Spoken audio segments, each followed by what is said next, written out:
In 1969, 3 men left Earth, knowing they might never return. This is how they changed history forever.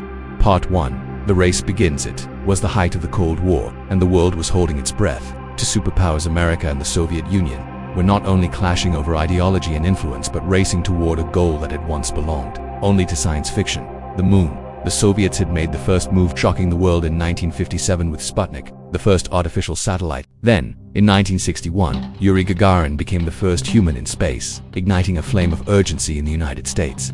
President John F. Kennedy stood before Congress and declared that America would send a man to the moon and return him safely to Earth before the decade was out. It was a bold promise, almost unbelievable. The technology didn't yet exist, but the declaration sparked an era of feverish innovation, sacrifice, and unwavering determination. NASA, still a young agency, quickly transformed into a powerhouse of scientific ambition.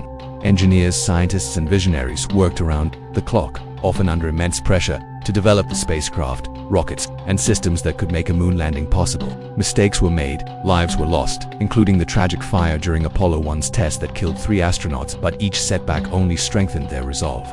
They learned from failures and improved their designs, building toward a mission that would change human history.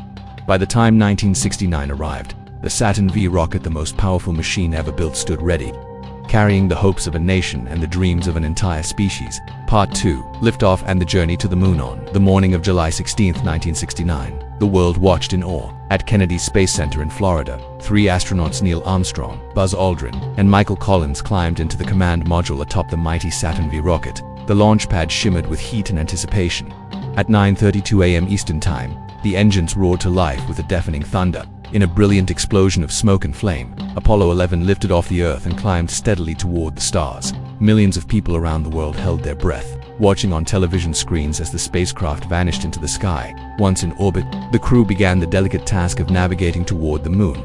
Michael Collins piloted the command module, Columbia, while Armstrong and Aldrin prepared to land on the lunar surface in a separate craft, the Eagle. For days, they floated through the silent vacuum of space, adjusting their course, checking systems, and training for the descent. The moon grew larger in their windows, a silent gray giant waiting patiently.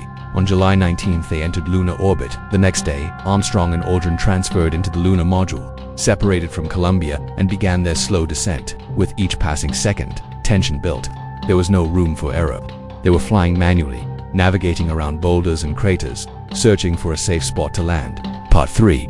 The Eagle has landed. Then, after what felt like an eternity, the words came crackling through the radio at Mission Control in Houston. Houston, Tranquility Base here. The Eagle has landed. A cheer erupted across the room and throughout the world. Against all odds, humans had landed on the moon, but the moment wasn't over yet. Inside the cramped lunar module, Armstrong and Aldrin prepared for their historic moonwalk.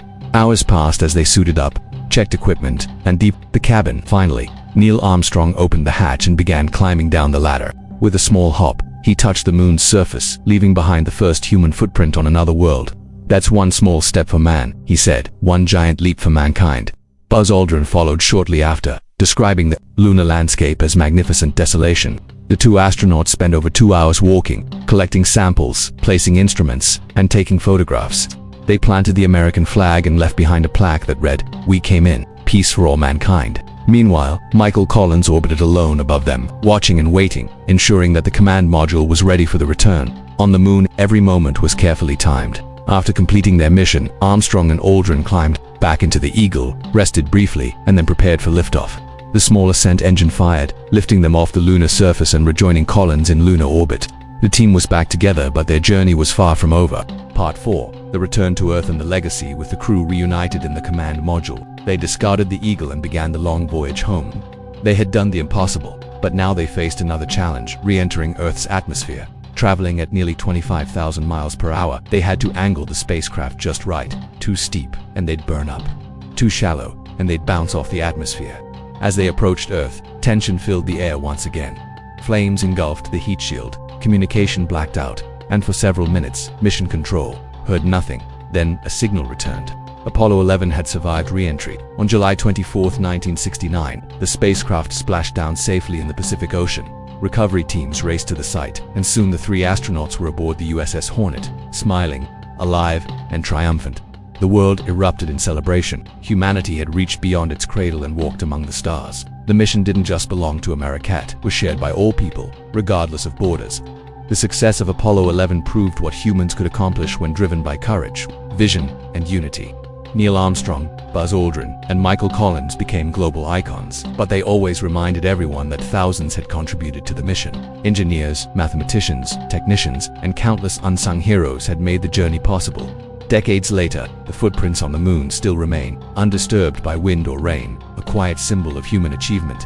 And though many more missions followed, Apollo 11 remains a singular moment, a turning point in history. When we looked up at the moon and said, "We can go there," and did.